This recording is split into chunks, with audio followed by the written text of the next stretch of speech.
10억으로 할 수 있는 재테크는 어떤 게 있을까요? 지금은 GPL보다 좋은 게 없어요. 오늘 참고로 건보료를 줄일 수 있는 방법도 좀 말씀을 드릴 겁니다. 자, 오늘의 주제입니다. 10억 있어도 할 게 없다는 사람들. 네, 신기한 사람들입니다. 네. 남의 나라 얘기 아니고 우리나라 얘기인 거 맞고요. 부자들은 어떤 고민을 하는지 알아보는 것도 재미있을 것 같아요. 그리고 나중에 우리는 전부 다 부자가 될 거지 않습니까? 그래서 미리 공부해두면 도움되시지 않을까라는 생각으로 준비해 봤습니다. 자, 일단 10억 있는데 요즘에 할 게 없다는 분들은 어떤 사람들이냐? 이분들은 대부분 본인 집은 물론 있고 다주택자이신 분들이 대부분입니다. 저희한테 오시는 분들은. 그리고 사업하시는 분들이 또 많이 계시죠. 요즘에 다주택자분들이 현금이 굉장히 많아지셨어요. 왜 많아졌냐? 전세가가 많이 올랐지 않습니까? 그러니까 갖고 있는 부동산을 토대로 이제 현금 창출이 많이 되신 거예요. 목돈이. 그리고 그 목돈을 운용을 이제 해야 되는 입장이 되신 거죠. 근데 이분들께서 요번 여름이 지나면 계약갱신 청구권 쓰셨던 분들이 나오지 않겠습니까? 그분들이 이제 아마 나오시면서 전셋값이 더 올라갈 확률이 많이 있어요. 그러면 이분들은 지금도 10억 있는데 이걸 어떻게 할지 모르겠다라고 하시는데 이제 여름이 지나고 나면 현금이 더 많아지는 이런 분들이 계시더라고요. 네, 참으로 부러울 따름입니다. 자, 일단 10억이 있으면 뭘 할 수 있을까요? 보통 큰 돈 있으면 집 사고 차 사고, 그쵸? 그리고 뭐 사업하시는 분들은 사업 자금으로 쓰실 테고요. 근데 이거 아니면 재테크밖에 없죠. 그래서 목돈이 있으면 보통 재테크를 하게 됩니다. 그러면 10억으로 할 수 있는 재테크는 어떤 게 있을까요? 재테크라는 거는 여러분 크게 세 가지 범주, 카테고리에 들어가게 됩니다. 첫 번째는 주식처럼 시세 차익을 내는 거예요. 이걸 주식류라고 저는 표현을 할 거고요. 두 번째는 채권처럼 이자를 받는 겁니다. 이건 채권류에 해당이 되는 거고, 세 번째는 부동산이죠. 그리고 네 번째 예금도 있는데 이건 뭐 재테크라고 보기는 조금 애매할 수 있으니까 예금은 빼도록 하겠습니다. 그러면 재테크 할 수 있는 게 크게 세 가지가 있는데 보통 우리가 큰 돈은 어디에 담으라 그래요? 부동산에 담으라고 하죠. 원래 큰 돈은 부동산에 담는 법입니다. 그래서 부동산은 투자 목적이기도 하지만 부의 저장 수단이기도 하다. 옛말에 돈 있으면 땅 사놔라 뭐 이런 얘기들이 있었지 않습니까? 근데 요즘은 돈이 있으신 분들이 부동산에 돈을 넣어 놓기가 굉장히 부담되고 쉽지 않은 그런 시기입니다. 왜 그런지 차근차근 말씀드려 볼게요. 부동산은 크게 네 가지 정도로 분류가 됩니다. 뭐 아파트, 상가, 빌딩, 토지, 뭐 공장도 있고 지식산업센터라든지 뭐 이런 도시형 생활주택 여러 가지가 분류를 하면 있을 수 있겠지만 대부분 이 네 가지 범주 안에 포함이 되는 거기 때문에 이 네 가지로 보는 건데 여기에서 보면은 가장 안전한 게 뭐죠? 아파트죠. 그래서 우리는 다른 것보다 아파트 투자를 많이들 하십니다. 근데 지금 무주택자가 아니고서는 아파트에 돈을 넣어 놓는 게 굉장히 부담스럽습니다. 왜 그러냐면은 세금 때문에 그래요. 네. 이제 2주택자가 되시는 분들부터는 취득세가 8%고 3주택자가 되시는 분들은 취득세가 12%가 나오시죠. 그리고 양도세가 80%가 넘게 되는 경우들이 있지 않습니까? 그러니까 이걸 예를 들면은 내가 만약에 10억이 있어서 10억짜리 아파트를 산다. 그러면 비용으로 취득세는 비용이죠. 취득세만 1.2억이 나옵니다. 예, 그리고 나중에 내가 되팔게 되면은 시세 차익의 82.5%가 세금으로 나가는 거죠. 이건 무슨 말이랑 똑같은 거냐면 내가 10억짜리 아파트를 지금 산다. 그러면 이 10억짜리 아파트가 20억은 돼야 본전 수준이라는 거예요. 그러니까 정말 세금 내고 싶어서 안달나신 분이 아니라면 지금 사실상 아파트에 돈을 넣는 게 굉장히 어려운, 무의미할 수 있는 부담되는 그런 시기입니다. 근데 또 이게 끝이 아니죠. 아파트를 지금 또 보유하시게 되면은 보유세가 나가게 되죠. 요번에 종부세 엄청 말이 많았지 않습니까? 그리고 종부세뿐만 아니라 사실상 이제 간접세력을 볼 수 있는 건강보험료, 작년부터 진짜 건강보험료 폭탄 맞으신 분들이 굉장히 많이 계실 겁니다. 어찌 보면은 종부세는 1년에 한 번 내면 되기 때문에 낼 때는 좀 크지만 내고 나면 좀 잊고 살 수 있거든요. 근데 건강보험료는 매달 나갑니다. 그러니까 스트레스를 매달 받게 되는 거예요. 그래서 오늘 참고로 건보료를 줄일 수 있는 방법도 좀 말씀을 드릴 겁니다. 그래서 부동산 투자는 지금은 비용은 고정되어 있는 큰 비용이 있고 수익을 내기에는 굉장히 어려운 상황이다. 그래서 큰 돈은 부동산으로 담으라는 격언이 통하지 않는 시기이다. 그래서 아마 큰 돈 있으셨던 분들이 지금 드렸던 말씀에 굉장히 공감이 되지 않으실까라고 생각이 됩니다. 아까 제가 재테크할 수 있는 게 크게 세 가지가 있다고 말씀드렸는데 이미 이제 큰 목돈으로 할 수 있었던 가장 편하게 접근했었던 건 부동산인데 부동산은 안 된다는 거죠. 그러면 이제 주식류나 채권류 두 가지가 남습니다. 그쵸? 그러면 10억으로 주식을 할 수 있을까요? 자, 만약에 여러분에게 10억이 있습니다. 그럼 여러분은 10억 가지고 주식을 할 수 있으실까요? 물론 10억으로 주식할 수 있죠.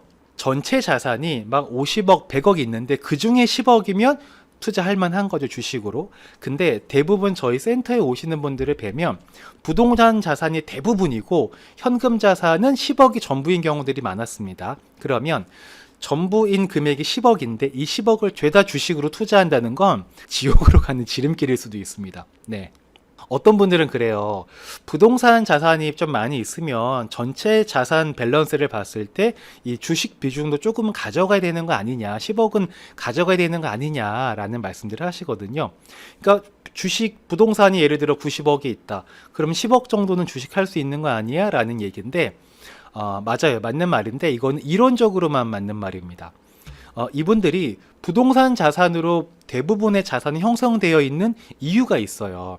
부동산과 주식은 성질이 굉장히 다르죠. 그래서 이분들은 성향이 부동산에 맞는 거예요. 이론상으로 주식에 배분되어야 한다고 해서 주식을 했다가는 성향에 안 맞는 무언가를 함으로 인해서 굉장히 스트레스를 받고 또 그 결과 실패할 수도 있다. 주식 투자에 있어서. 그래서 저는 주식류도 답은 아니다 라는 생각을 합니다. 실제로도 그래요. 저희 고객분들 뵈면은 90억, 100억이 있어요. 근데 현금 10억이 있잖아요. 그래도 그거 주식으로 다 투자 못해요. 주식뿐만 아니라 ETF로도 하기 힘들어 하세요. 부동산은 어느 정도 변동성이 적잖아요. 근데 주식은 등락이 매일매일 있지 않습니까? 또 아침 다르고 점심 다르고 또 오후 다르잖아요. 이런 거로부터 오는 스트레스를 받아들이기 힘들어하는 분들이 많이 있습니다. 제가 ETF가 나쁘다라는 게 아닙니다. 자산 비중에서 큰 금액 또는 자산 비중뿐만 아니라 큰 돈, 몇 억 단위의 돈을 변동성이 심한 자산에 올려놓는다는 얘기는 굉장히 부담되는 일입니다. 그래서 요즘에 이제 채권류에 관심을 갖는 분들도 종종 계시거든요. 채권이라는 거는 돈을 빌려주고 이자를 받는 거죠. 근데 이것도 별로 재미가 없어요. 왜 그러냐면은 채권이라는 건 돈을 빌려주고 이자를 받는 거잖아요. 근데 돈 빌려주고 안전하게 받을 수 있는 곳은 이자가 낮고요. 그리고 좀 돈 떼일 위험성이 있다. 그러면 이자가 높아요. 그럼 우리는 안전한 거 하고 싶어요? 위험한 거 하고 싶어요? 우리는 안전한 거 하고 싶죠? 그럼 이자가 낮습니다.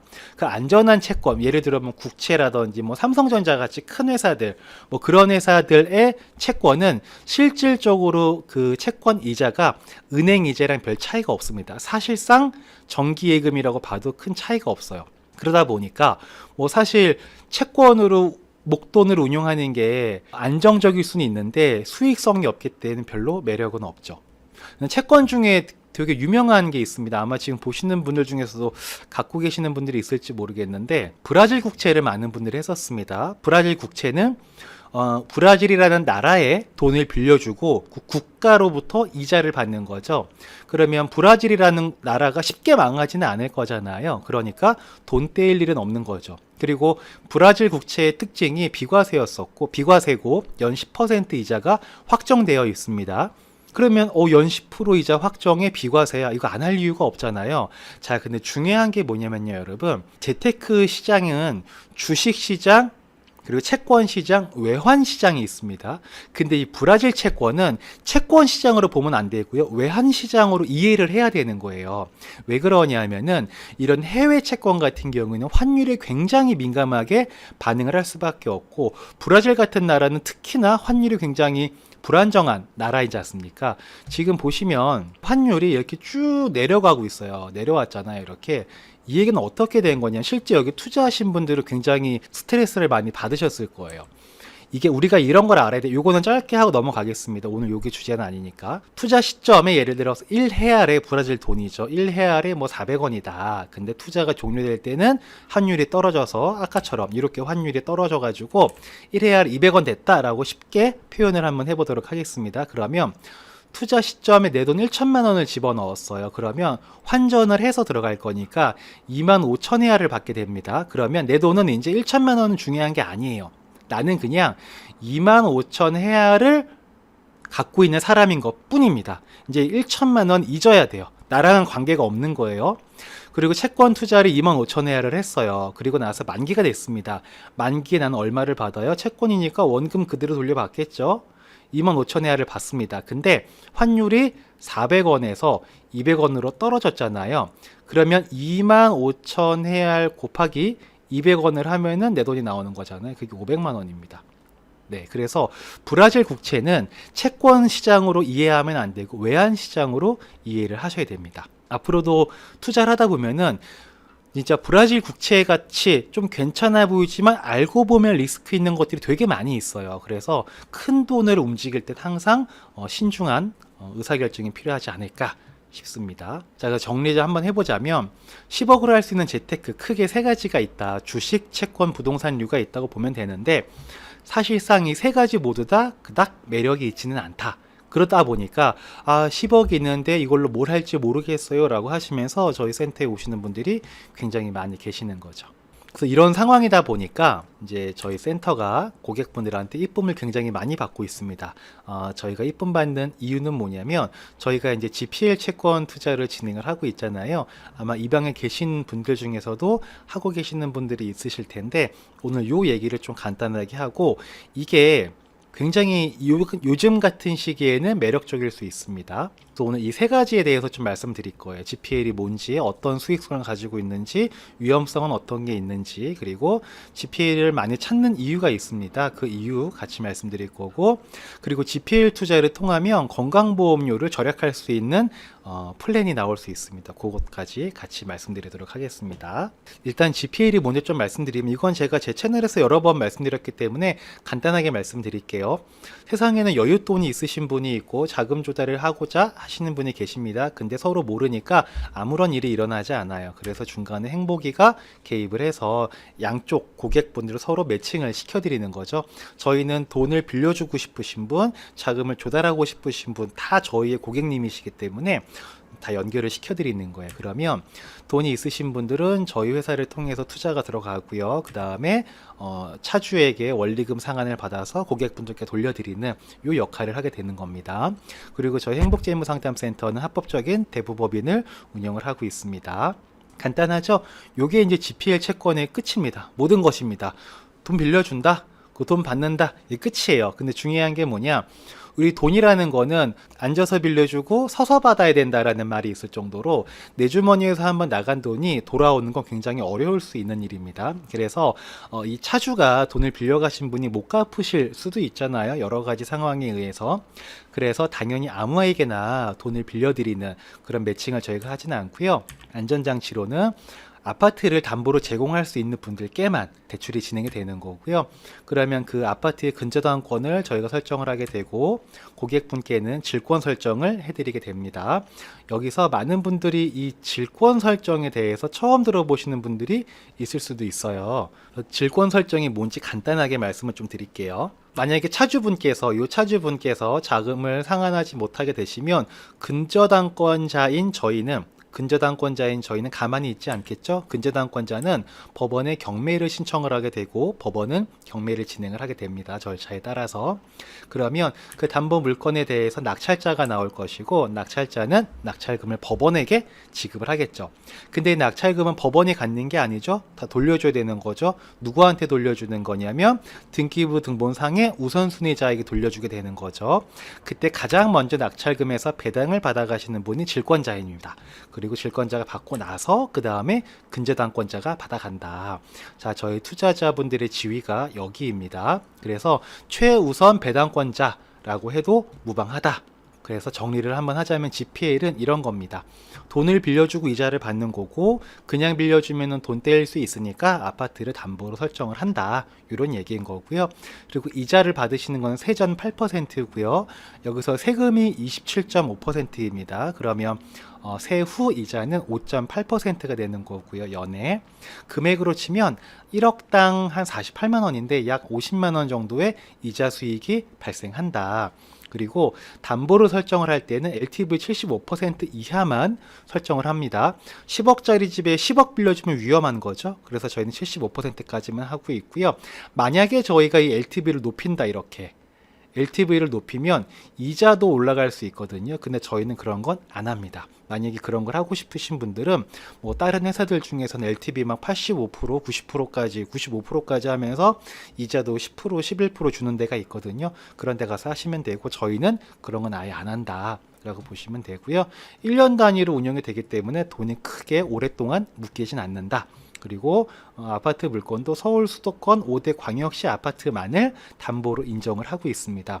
제가 특정 지역을 비하하는 건 아니지만 뭐 충남 당진의 모퉁이에 있는 나홀로 아파트, 이런 거는 분명히 아파트이긴 하지만 사실상 담보 가치가 좀 약할 수 있죠. 그래서 그런 것들은 아예 담보로 인정하지 않고 진행을 하지 않는다 라고 보시면 되고, 저희 센터에 오시는 분들은 투자하겠다는 예약을 하고 나시면 순차적으로 물건과 매칭해서 진행할 수 있도록 안내를 드리고 있다, 이 정도로 정리하도록 하겠습니다. 자, 그리고 요거 자주 물어보시더라고요. 요거 간단하게 좀 말씀드릴게요. 은행에서 왜 안 빌리나요? 네, 은행에서 대출이 안 나오기 때문에 차주가 은행에서 안 빌리는 겁니다. 여러분 집 갖고 계시는 거 가지고 은행 가서 내 집 담보로 대출 얼마까지 해주나요? 라고 한번 물어보세요. 잘 안 나오죠? 그리고 채무자가 상환하지 못하면 어떻게 되나요? 네, 상관없습니다. 경매를 통해서 법원에게 배당을 받으면 됩니다. 그리고 오히려 연체가 돼서 경매로 진행이 되면 어떤 분들은 좋아하시는 분들도 계세요. GPL 아시는 분들은. 왜냐하면 연체이자가 발생하기 때문에 수익률은 올라가게 되거든요. 그리고 LTV 75%가 정말 안전한가요? 요거는 사람마다 보는 시선은 다를 수 있죠. 다만 저희는 지금 시장에서 75%는 안전하다고 보기 때문에 이렇게 일을 하고 있는 거고, 만약에 동의가 안 되시는 분들은 안 하시면 됩니다. 그리고 부동산 P2P도 많이 있던데 그거랑 뭐가 다른가요? 부동산 P2P는 적은 금액을 하고 큰 금액은 못합니다. 제도적으로 얼마 이상은 안 되는 게 있기 때문에.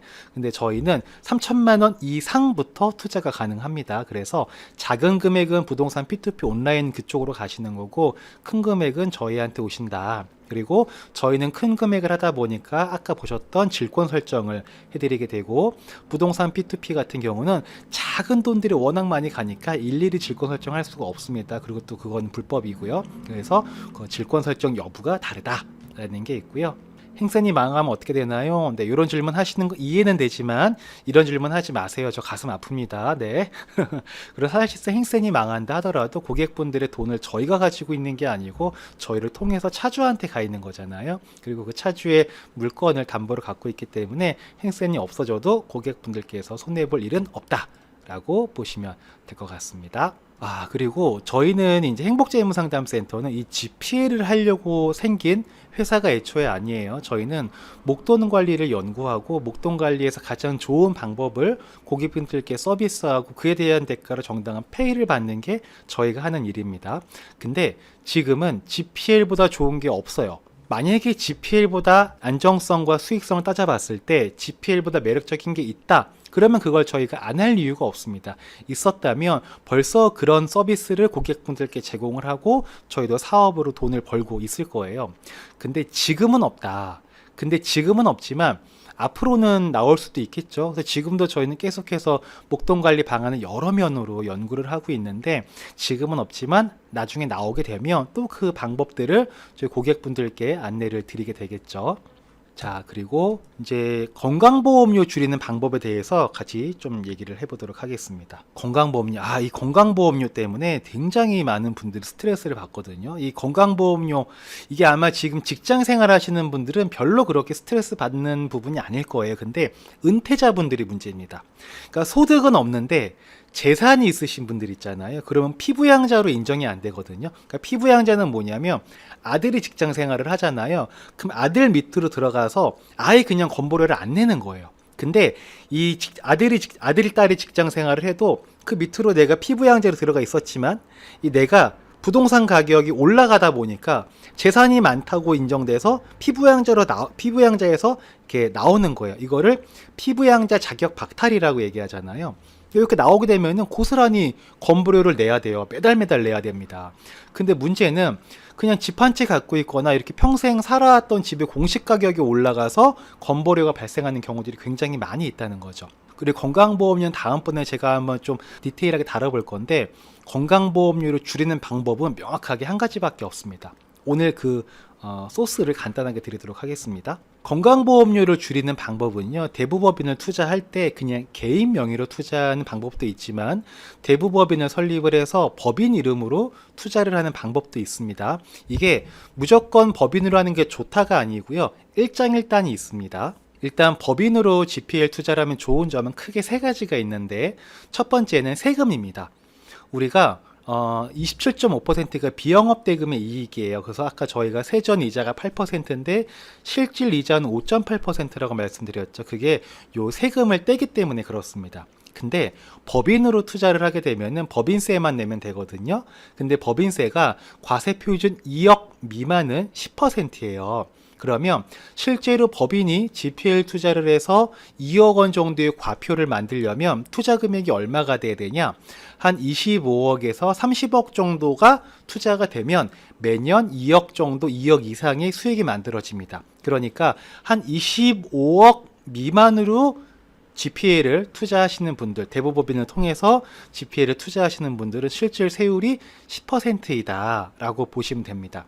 그래서 우리가 직장인들은 유리지갑이라고 하잖아요. 그래서 일반 개인이 투자하면 비용 처리를 할 수가 없는데 법인으로 투자하게 되면 세금이 좀 많이 낮아지게 되는 거죠. 두 번째가 개인들은 비용 처리가 안 되지 않습니까? 그냥 내가 100만 원 이자 받았다. 그럼 이자 100만 원에 대해서 세금을 다 내야 돼요. 근데 법인으로 투자하게 되면 내가 100만 원의 이자를 받잖아요. 그러면 그 100만 원에서 필요 경비를 좀 제외하는 거죠. 그리고 남은 금액 있죠?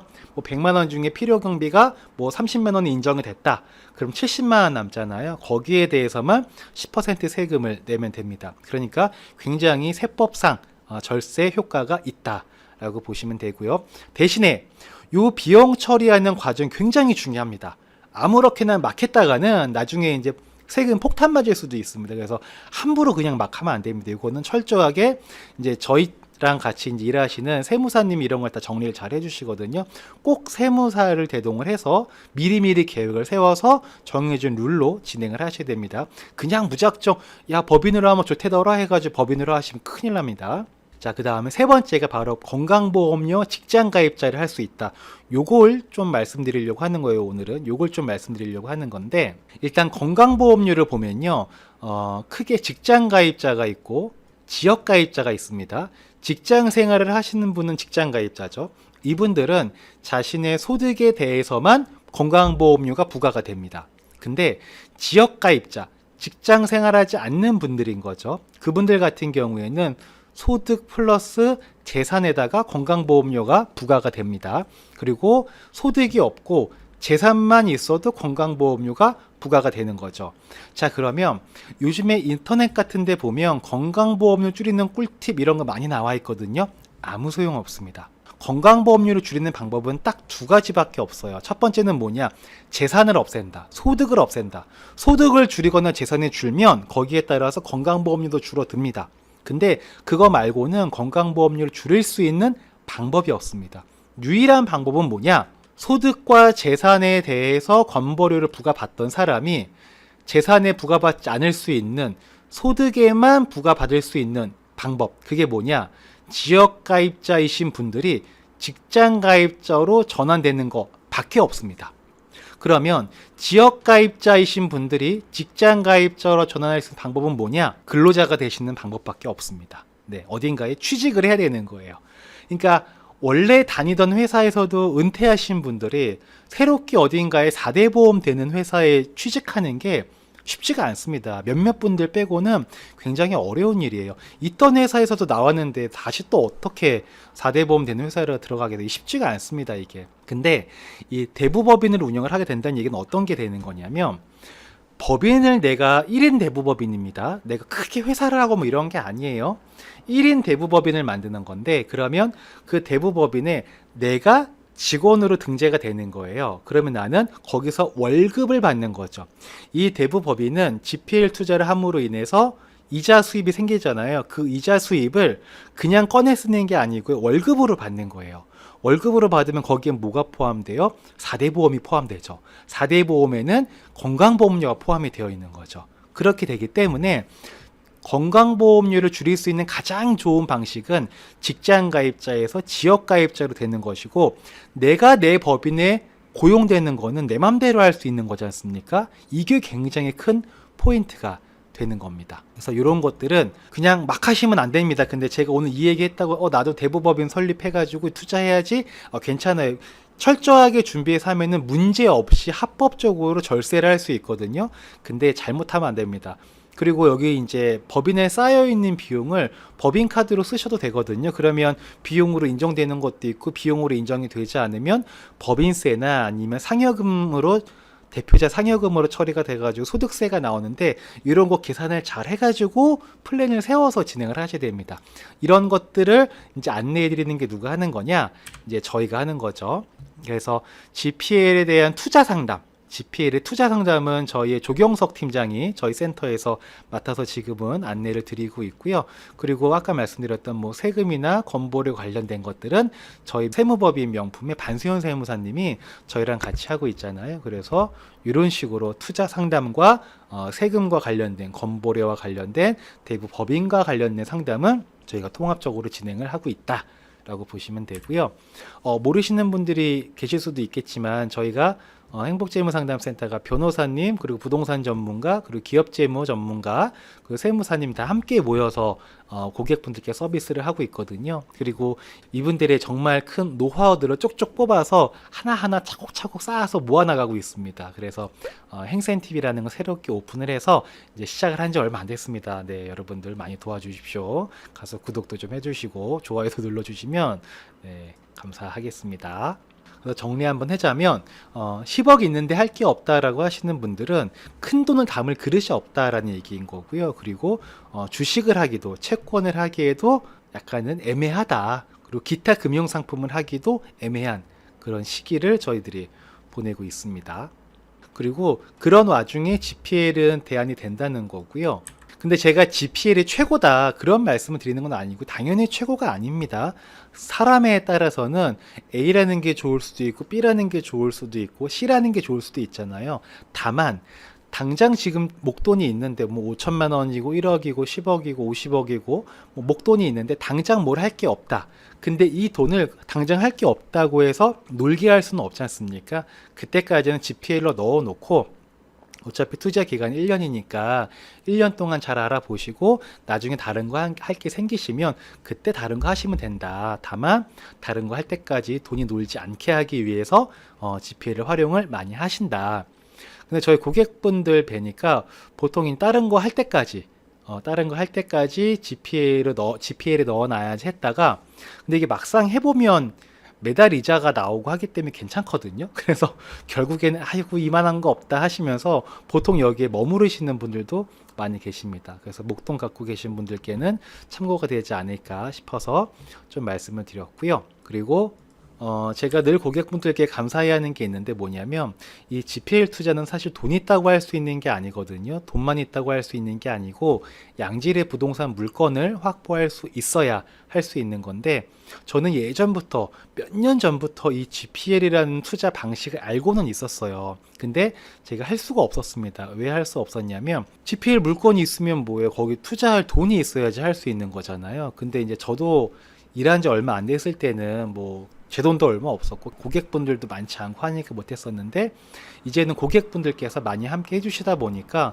어떤 물건 관리하는 업체와 이렇게 비즈니스 미팅을 했을 때 뭐 10억짜리고 50억짜리가 저희가 다 이렇게 매칭을 잘 시키다 보니까 그 업계에서도 저희가 좀 힘이 생긴 거죠. 그래서 좋은 물건들을 저희가 가지고 올 수 있게 됐습니다. 이거는 제가 잘한 건 아니고 저도 물론 노력을 열심히 했지만 저희 고객분들도 함께 해주셨기 때문에 서로가 누릴 수 있는 이런 열매를 만들 수 있었다. 그리고 지금 GPL을 하고 있지만 나중에는 또 여러 가지 것들을 저희가 할 수 있을 겁니다. 저희 캐파가 더 커지게 되면 또 돈 더 많은 사람들만 하던 그런 것들을 또 저희가 안전하게 할 수 있거든요. 그런 건 제가 잘 가지고 오도록 하겠습니다.